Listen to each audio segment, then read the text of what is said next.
Any one of you sitting on a non-profit board? 1, 2, 3, 4, 5. Any one of you are staff of a non-profit that you need to fundraise?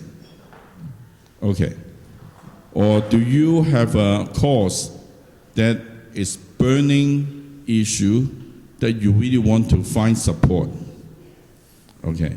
So if you say yes, I think you're in the right room.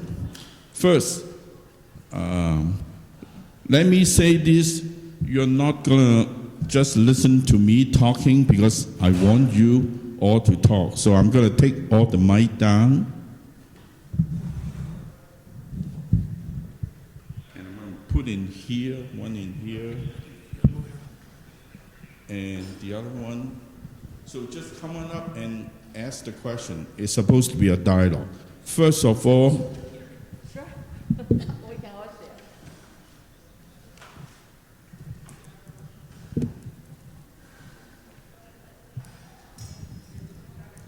I have a special guest, Dr. Mohani from Hindu American Foundation. He's my special guest. We're going to translate some of the things that I'm going to tell you in the next few minutes and then share his journey that he actually walked through that. That means it's working. But I need to first give you some kind of mindset change. Okay, I know I'm short, so I need to stand up.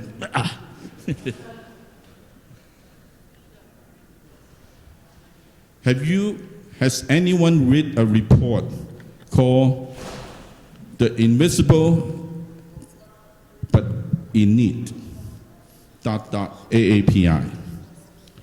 That came out from United Way 30 years ago. Done by actually the effort of Elaine Chao, if you know. She was the president of United Way International at that time before she involved with political. There is something I want you to know. Foundation giving to AAPI 30 years ago was 0.2%. So let me throw you a question.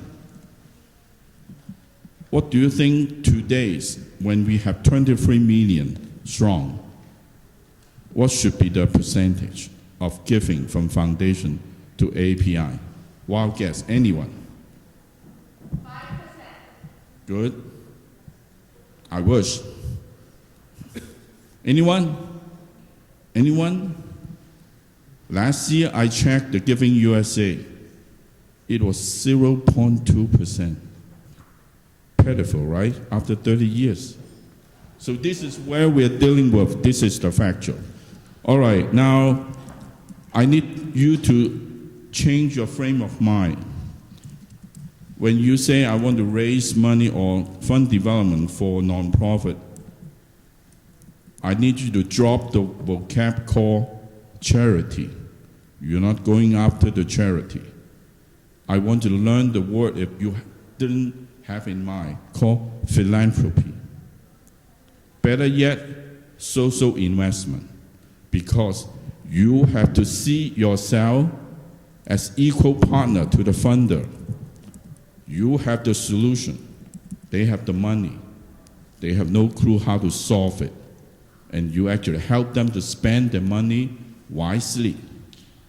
Got that? You have to have this mindset to walk in those big foundation or even government boardroom, present your case with this. Then you will have a different perspective to fund development. And it can be fun too. All right, now a couple of a quick word game, because I promise I'm going to go fast. I put like maybe a couple of years of concentrate curriculum into maybe 5 to 10 minutes. Anyone can tell me USA philanthropy, the big pie. What is the amount, if you have any ballpark idea?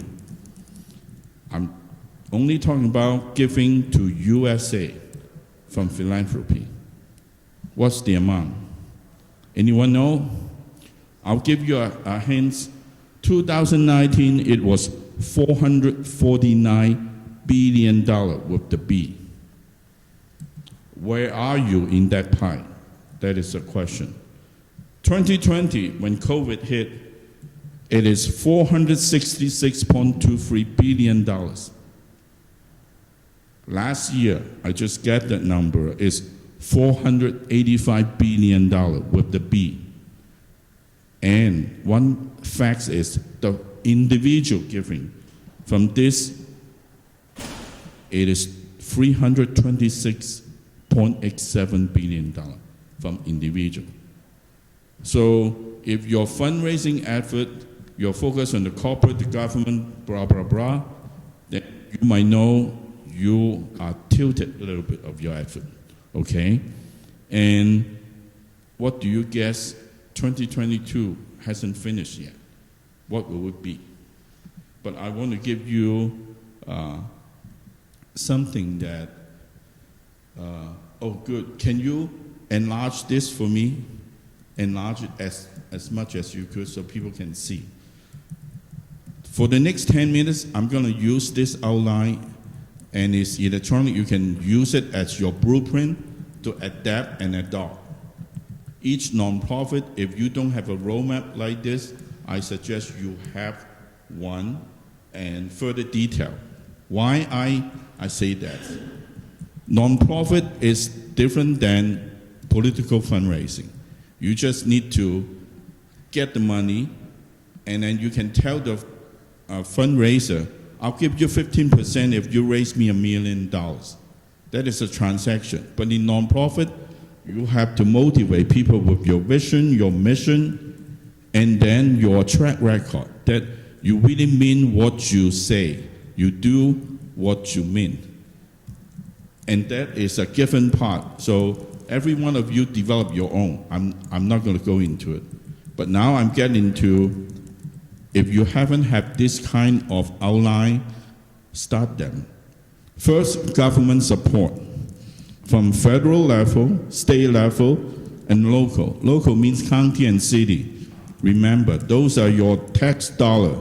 If you don't know where they are, find them out. Because if you don't claim it, somebody will. Next, corporate support. You are the consumer, you pay so much. Then you find out how they also can give you. Foundation support has many categories. I'm not going to go into it because another day. Foundation, you have corporate foundation, private foundation, even family foundation.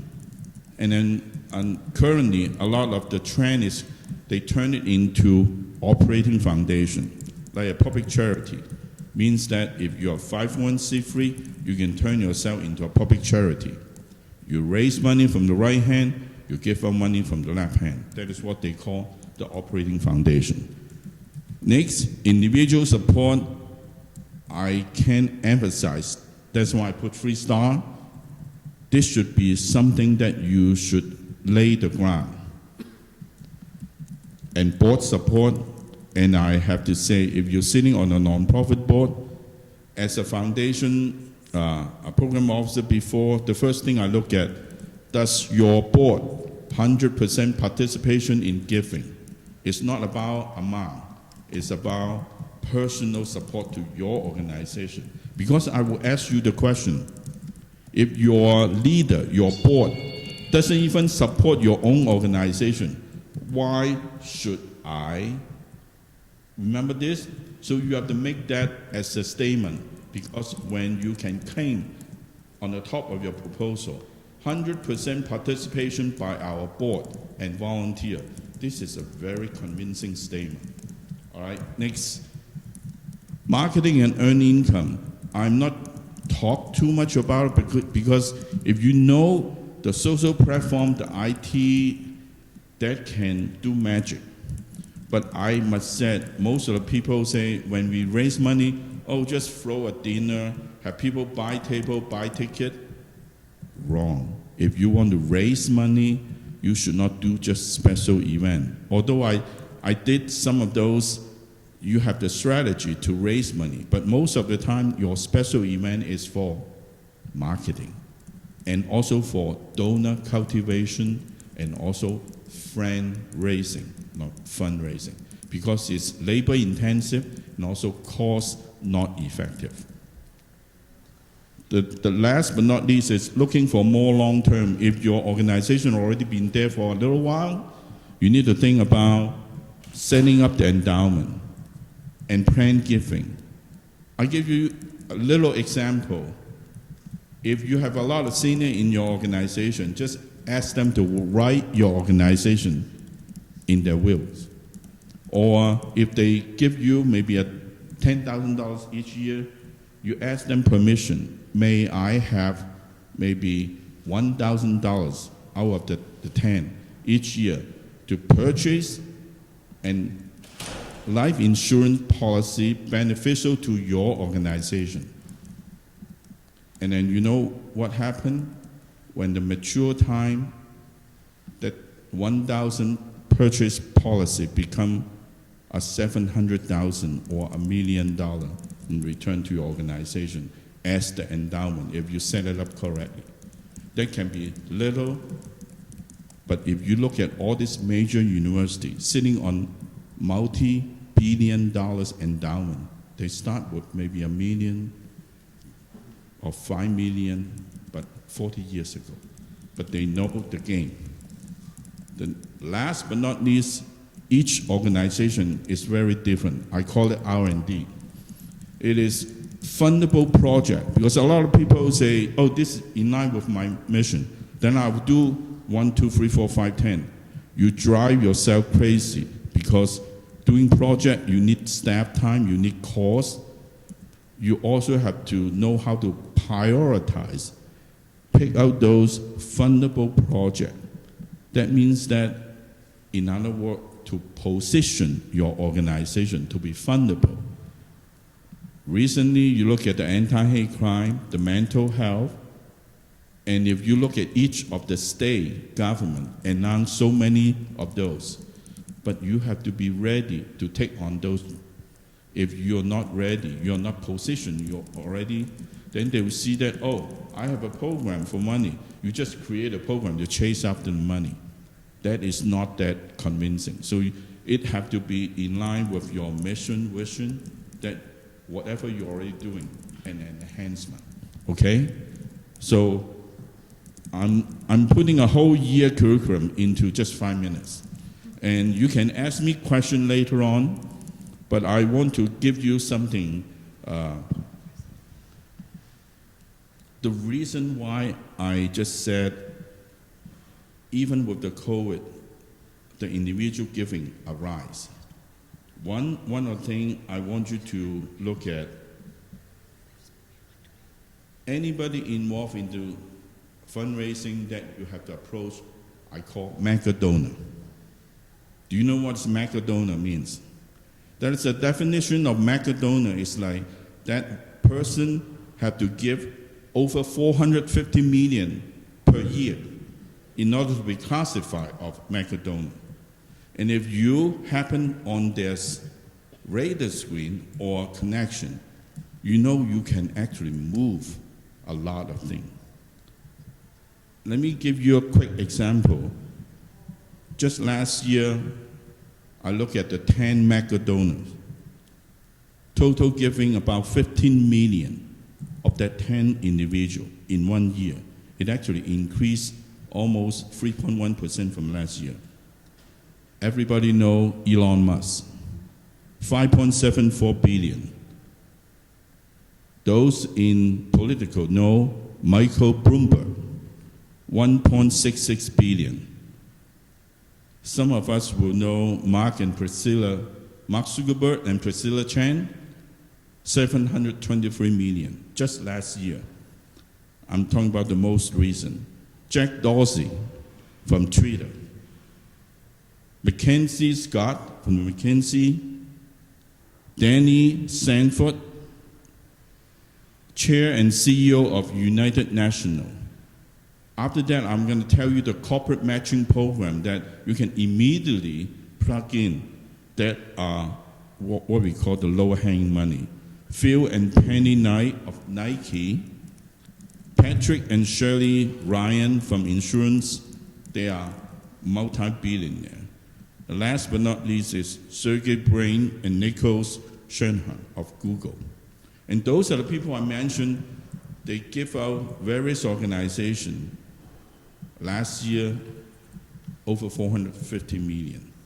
So that's why I'm going to echo to Dr. Mahoney's, because when I talk to him, we echo so much. Fundraising is not about raising money. It is about building relationship. And I pushed it one step further. Building relationship that have mutual trust. You're building trust. And I want to poke your bubble. People give it to you is not because I have a wonderful mission. People give it to your organization because they know you or one of your board members, that they trust them when they make the ask. They give. So people give to people, not to the organization. Of course, it's given that you have a strong mission, you have articulate the program, everything. All right? So at this point, any question? I want to stop because I know all of you been information overload, although I want to give you a lot more. So some of the things that corporate giving program that you miss because you only go to them for maybe sponsorship or something we call corporate matching program. If your organization did not develop a long list, those are free money. Why I say that? Let me give you 10 corporate philanthropy program, non-profit. Like, first, number one, I call it matching gift. Second is volunteer grants, fundraising matches, community grant, challenge grant, payroll deduction, in-kind donation, service-based donation, internal employee fundraising, and annual grant stipend. Those are just the 10 most popular. If you don't have it, look it up or call me. But I want to point out the corporate matching program from here. Do you know the highest amount out of some of those corporate? Anyone knows Soros? You know, if you know any employee in Soros, you can actually give whatever money you can raise, ask him or her to write you a check. Because Soros match 1-to-1. 1-to-3 actually, up to 300,000 annually. And so if you develop your friends, your relationship, you can actually just start your fund development program from there. I can list out a couple that you know. My eyes, I'm getting old, so I have to look at my sheet. You look at the screen if you can increase. Some of those, you already know them. GE, 5,000. British Petroleum, 5,000. And some of those, you probably know quite a few from Pfizer, from IBM, from Avon, from Microsoft. Those are all at the 15,000 level.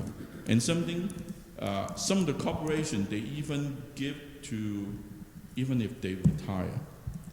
Boeing, do you know any people working as Boeing engineer? Even they retire. They allow the retired employee to give, and the company will match up to 5,000, 1-to-1 annually.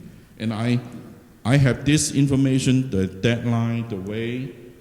I did a highlight. This is only a tip of the iceberg. If you don't have a list, go find your intern to research, because these are all public information in each of the corporation website. Why I say this? Imagine if you have a couple of friends in 10 different organizations. They might not be able to give you 10,000, but you can say, Dr. Mahoney, you give us $1,000 a year, but could you ask 5 of your friends to give maybe 50 or 100? Whatever it together, that person write a check from that company, you multiply by 2 or 3. Does that sound good? So these are immediate, that if you just take that list, you go back, look at your Rolodex, make some phone call, okay? All right, this is like out of many that I want to share with you. But I know today is long, tired. Remember, I gave you that outline. Use that outline to further develop. But I want to introduce Dr. Mahani, an emergency physician and co-founder and board member of Hindu American Foundation. He actually quietly raised a lot of money. And then his journey is different than a lot of us. So I have the privilege to ask him to share his journey. Why I shorten all this, you don't need too much of the technical. Then you can ask him. But I want you to hear the way how he went through that journey. I want to save enough time for you to have a dialogue with both of us so that we can enhance whatever you need. You can ask the question that burning issue from your own organization. But I would like that kind of dialogue. Sounds good? Any other questions before I switch? So without further delay, Dr. Mahani, here's. You like to sit or stand? Thanks. Hello, everyone, and namaste. That's our greeting from India. I want to, thank Anthony for everything that he's mentioned. Fundraising is probably one of the hardest jobs in all our organizations, and nobody really wants to do it. And it can be very frustrating. But he gave a very thorough, overview of fundraising. And I do encourage you to look at these documents. They're really helpful. In fact, even within the Hindu American Foundation, we sent it off to our staff, and they've already looked at it. I did want to add there's two other sources of funding which are in the documents, but I want to just highlight them and reinforce what Anthony's saying. One is a lot of people are setting up their own family foundations, or they're setting up accounts with Fidelity or Schwab, because what happens is they get a whole bunch of money from, let's say, a house sale or a life insurance policy or stock options. So they don't know where to put the money, so they put it into a foundation and they can give that out. So make sure that you're also looking at that, because that money is already in an account they can't spend on a car or food. It's there to be given out, and they're just waiting for someone to come and say, hey, take our money. These are family foundations, and a lot of people are setting that up. We're seeing that in our community. The other is legacy giving. As he mentioned, there are many opportunities to get money downstream, not now, but when someone passes away, and that's where living trust, estate planning comes in, and that's kind of a big thing you should all look at. But what I'd like to tell you is at the Hindu American Foundation, we are not a $1 billion nonprofit, right? We've crossed $2 million, but we've been steadily every year increasing our fundraising by 10%. And it's been slow and steady. And so there's two ways we can think about fundraising. One is we're all looking for that $100 million donor, right? You're like, man, why isn't that Asian billionaire, why can't he give us $100 million, right? Why can't that Indian CEO of Google or some company, sorry, I don't want to pick on Google, but that Indian CEO, why can't they just cut us a check for, $10 million, right? And we'll be all set, right? Well, that's hard to get. That's like hitting like 5 home runs in one baseball game, or, if you're a hockey fan, it's like, scoring 6 goals at once, or, in football, scoring 100 points. That's not going to happen. Very hard to get. So let's not, let's hope for that, but that's not the kind of thing as a small group that's starting out that we can work towards. So when Suhag and I founded the Hindu American Foundation in 2003, our model was we want to start doing some work. We want to get our name out there. We built relationships. At that time, she's still young, but I turned 50, but at that time, I was about 30 years old. Well, I got some gray hair now. The fundraising gets you gray quickly, by the way. But we what we did, we said we're going to focus on relationship building, because if anybody's going to be giving us big money, I totally agree with Anthony. There's a little bit of mission there. There's a little bit of what you're doing, but they need to trust you. They need to know you inside out. They need to know who you are, what your life is, how your group works. And we develop relationships in a very personal way. We didn't make a strategy and say, how can we, fool these people, or how can we get their money? We're just like, look, we're going to work with these people, and hopefully in our lifetime, they'll contribute big. And that's kind of what's happened. I mean, we have people who started out donating $50, $100, and now they're $1,000, $5,000, $10,000 yearly donors, and some people moved into like $100,000 level, and some people have given a commitment of like $1 million over X number of years. But it never happened that somebody came to us and they're like, I'm giving you $1 million now, or I'm going to give you $100,000 now at the first meeting. It's a lot of work. And so what we've learned, and I think what's helped us spiritually also, is that we just have to have a lot of patience and know that we're in it for the cause, and we're doing it, for the cause. One of the things just in our culture and within kind of our spiritual beliefs is that we want to work not for the result, but we're doing the work because the work's important. And when you have that in mind, you sort of, you still work to get the money, but you don't get frustrated when that wealthy person in front of you is not contributing, because you still keep doing your work. And eventually, we know and we're confident that people will come around. They'll realize that, look, this is a group that's here for the long run. They're not just some fly-by-night organization. There are a lot of fly-by-night organizations that come up nowadays, and they quit in a couple of years. They see the commitment. They see people like Suhag was a volunteer in the group. She left her legal job, and she came to work for like literally pennies for HEF after. She's like, you know what? My 1-year-old and 4-year-old kid, not hers, they can be taken care of by our other co-founder, her husband, Asim. And she's like, you know what? I'm going to work for HEF now full time because I believe in the mission. So when people see that, you're sacrificing yourself for a broader cause. You're not making $1 million as a nonprofit CEO. Like some nonprofits, they have CEOs make $1 million.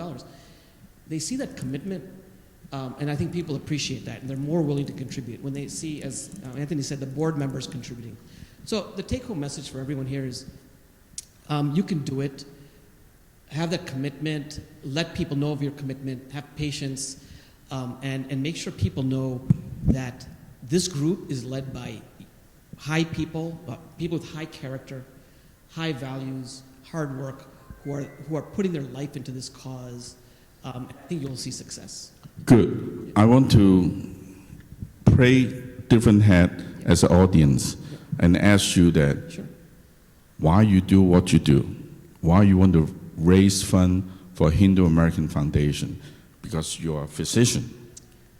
Yeah, I think similar to what a lot of us are here for. We want to create a better community for us, and for some of us, we're more affected by hate crimes, right? We don't want to see, Chinese grandmothers in San Francisco, being beaten up in a place where they should be feeling safe.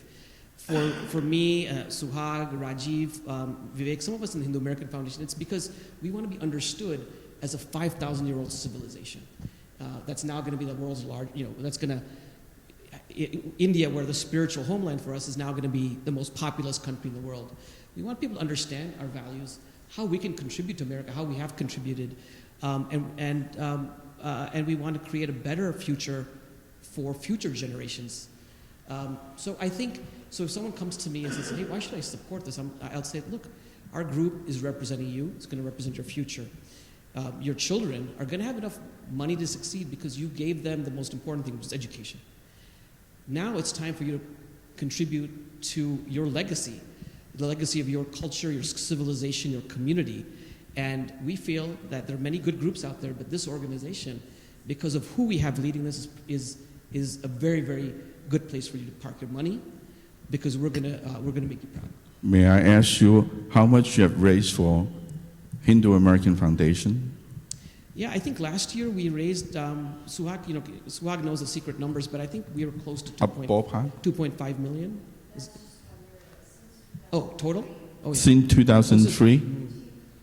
Yeah, 15 to 20 million. 15 to 20 million since 2003. And every year it's been, there were a few years where we had a little dip, but every year we raised a little more, 10%. And we are still hoping for that big jump. We think it's going to happen. at some point, because we know a lot of people have put us into the estate planning, but every year the number of donors that we have increases. We're like, oh my God, it's a bad year, it's COVID.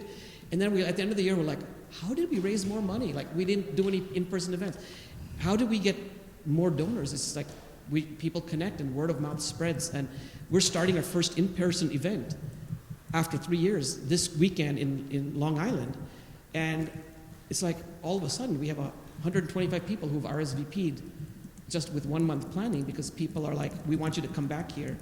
So Suwag and I are going to be going down there. Okay, and I must say that 125 person is not just pop up from nowhere. It is through board member, staff, constantly what we call donor cultivation.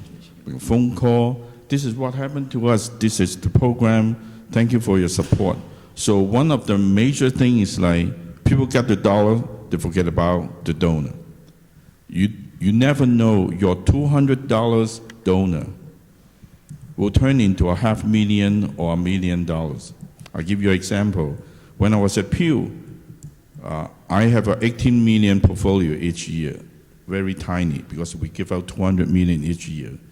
But I have a donor call me because I'm one of the only 2 Asian out of the 120 program officers.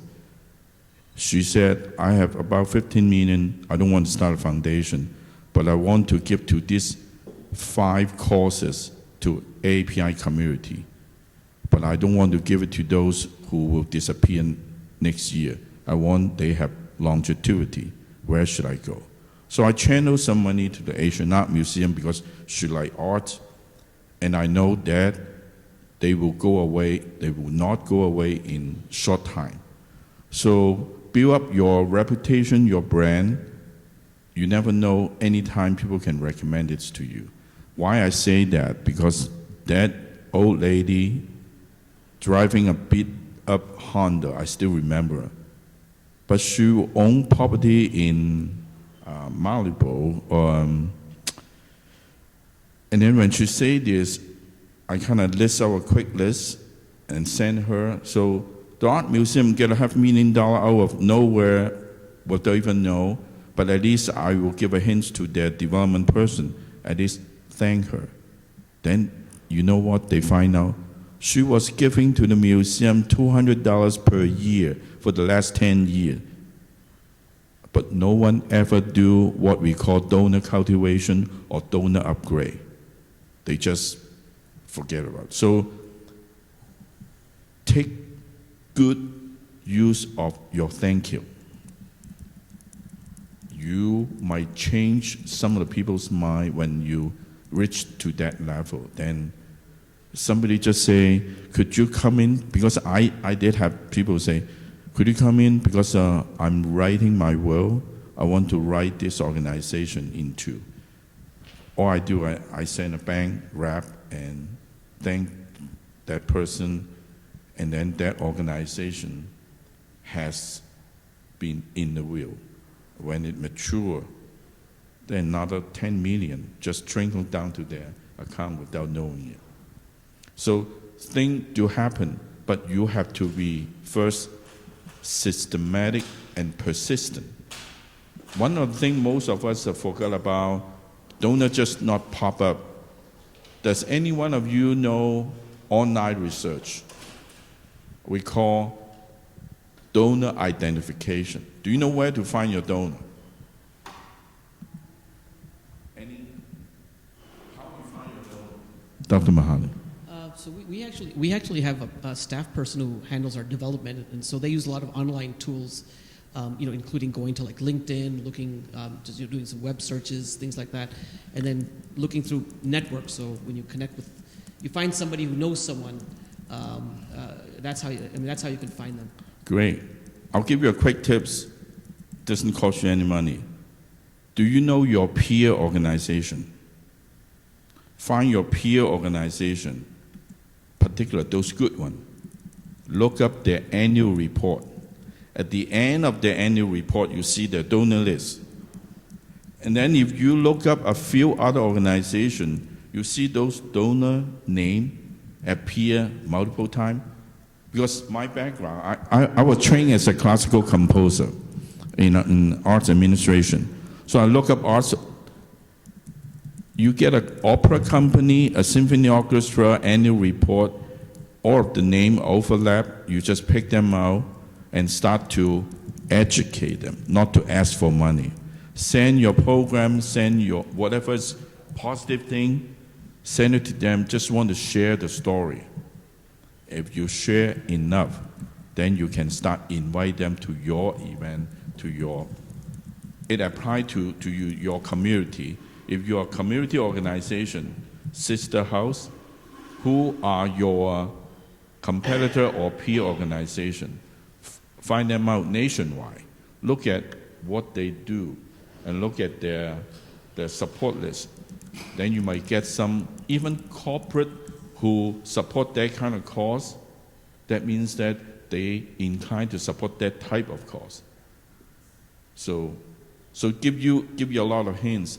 That means we have constantly opened up to new sources, but then it's not for like asking for money.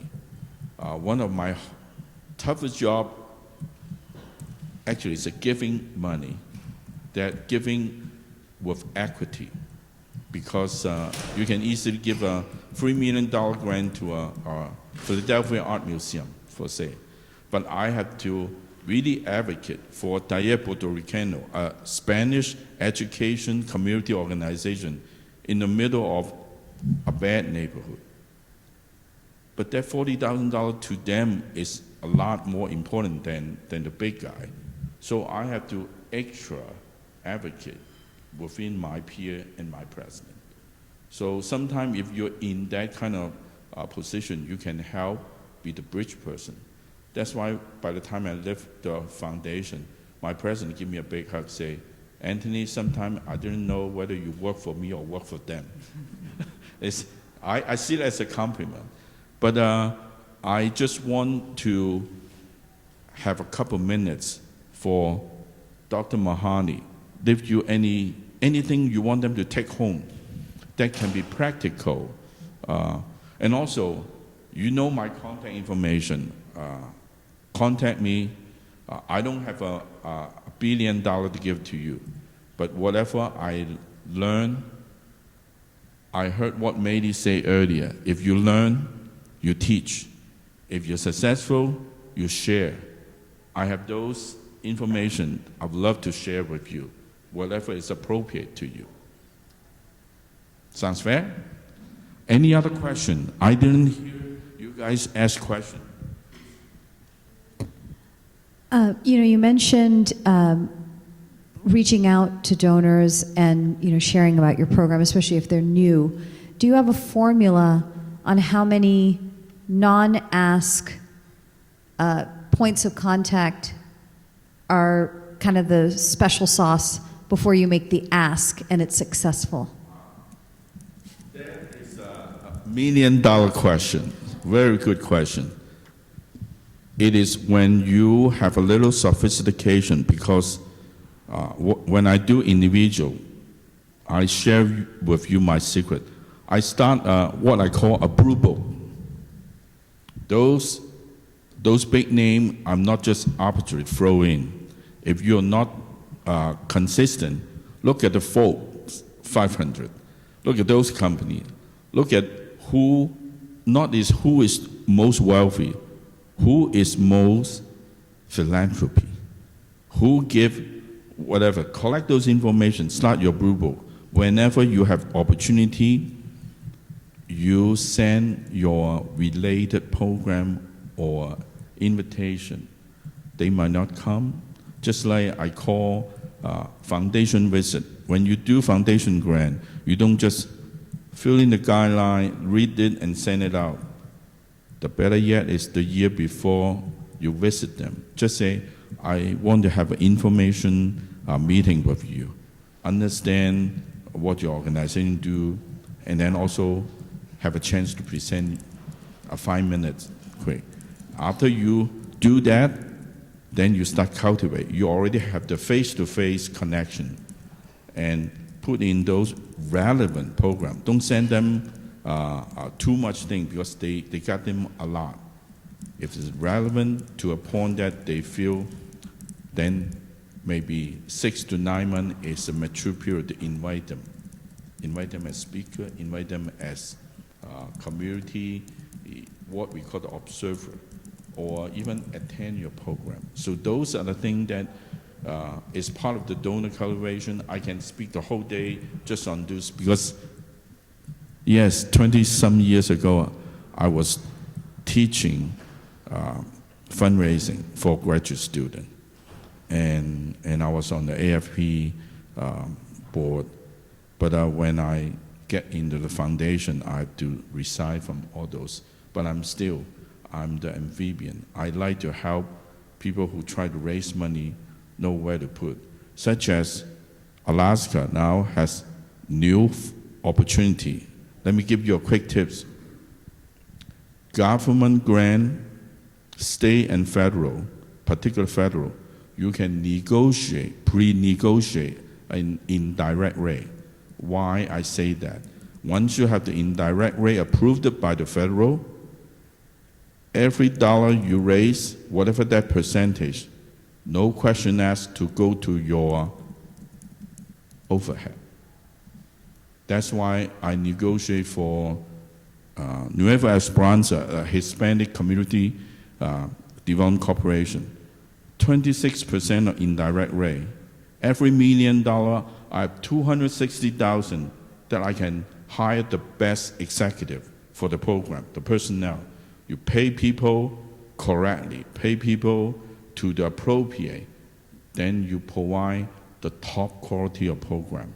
So it's a long process, a lot of paperwork. So if you're too small, don't try a federal grant so easy because it can kill you. Just the reporting system, it will almost need another full-time person. But put it in your back burner. When you get to that stage, you could. And recently, there are so many of the anti-hate and also the mental health direct services. If you're in part of those interventions, there are opportunity in every single state in America. Because Biden signed the executive order, it is not just a signature, it means that federal resource behind them in each single federal department. That's why last year we meeting with the Biden senior advisor and then their NHPI commissioner, and they told us there's a lot of those resources coming out. But of course, they are for everyone. And you know what?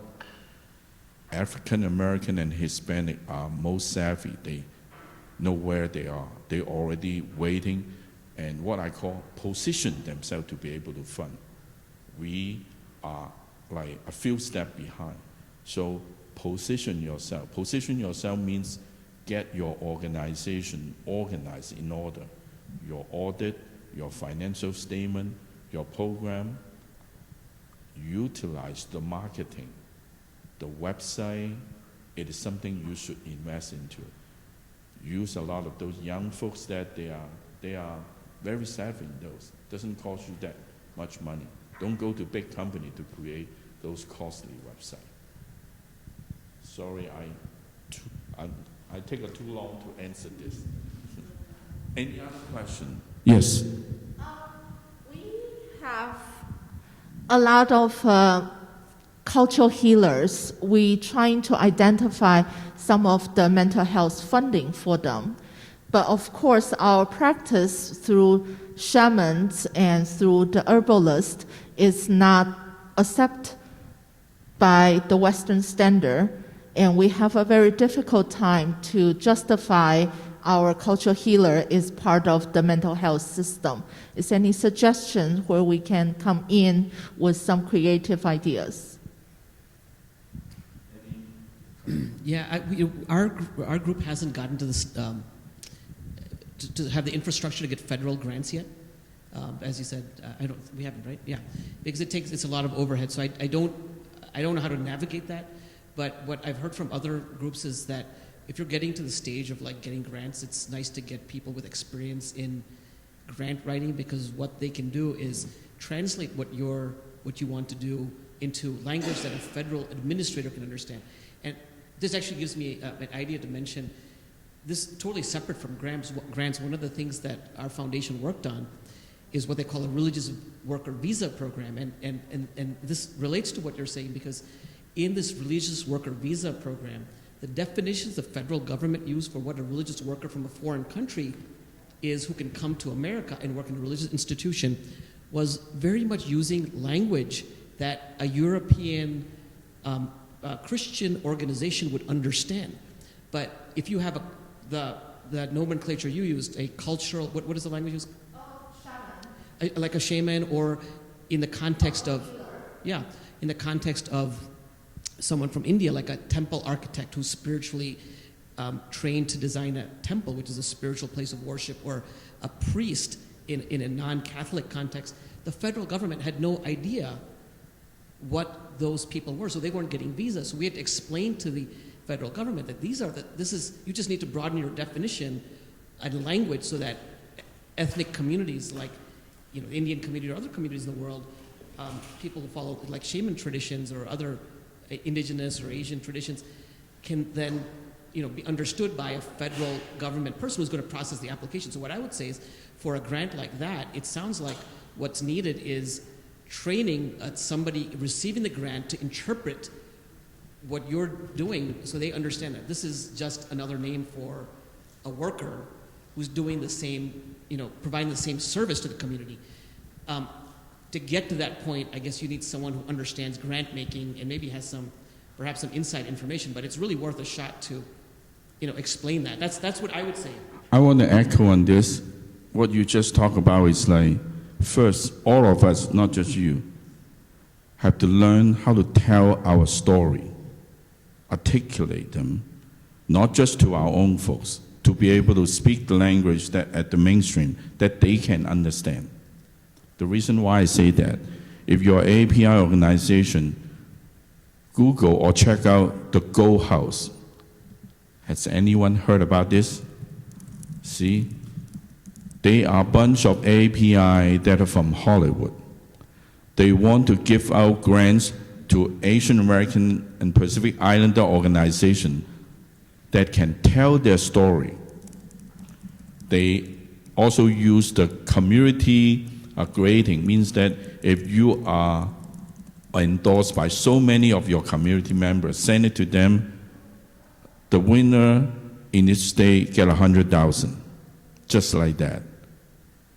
The smaller one get 20 grand, 50 grand. If you miss that opportunity, they just did a 2-round. Check them out. It's also using the money to help you to tell your story. Recently, California also have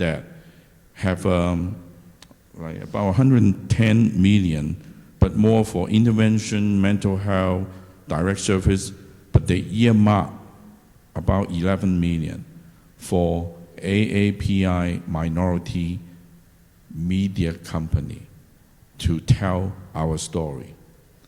And I believe there is also appear in so many other states.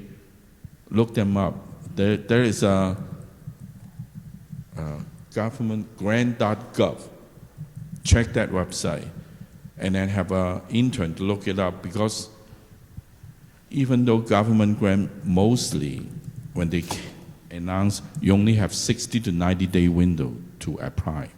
And I tell you a little secret, because I used to be on HHS, Health and Human Services Federal Grant Reviewer.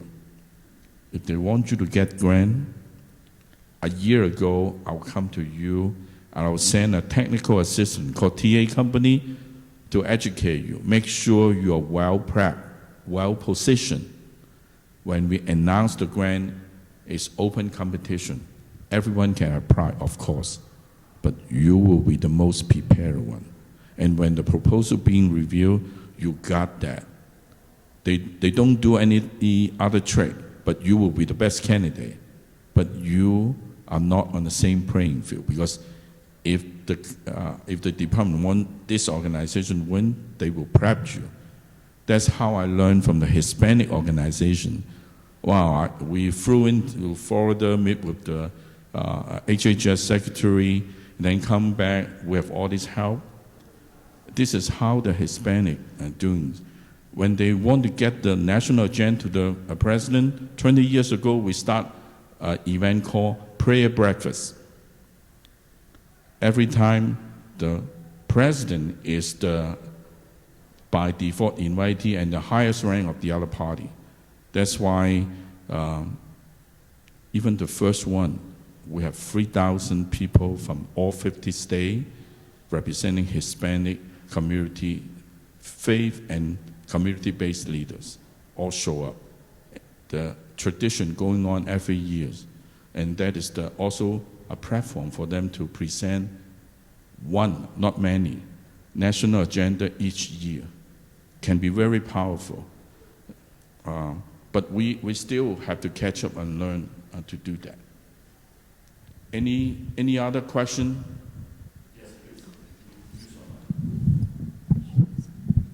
So I would add as a quick comment to the last question, I'm from South Asian Network, and we've done a few of these healing kind of things. So a label we've used a lot is healing circles, culturally competent therapy, and culturally competent support. So my question would be then for like these grants, especially for federal grants, our office doesn't really have the capacity to write our grants ourselves anymore because we have about 10 to 15 employees and we were just spending a lot of time on it when we had other things to do. So we recently got a grant writer, but after hiring this grant writer, it feels like a lot of our grants don't have the essence of what we were writing within our office themselves. So how do we actually translate this and communicate it in an effective way that we're still using the terms that these grants want to see while also still making sure that we're sharing our stories in a good way? Very good point. Anybody can write and can be a grant writer, but for a good grant writer, it's better for you to serve on the other side first.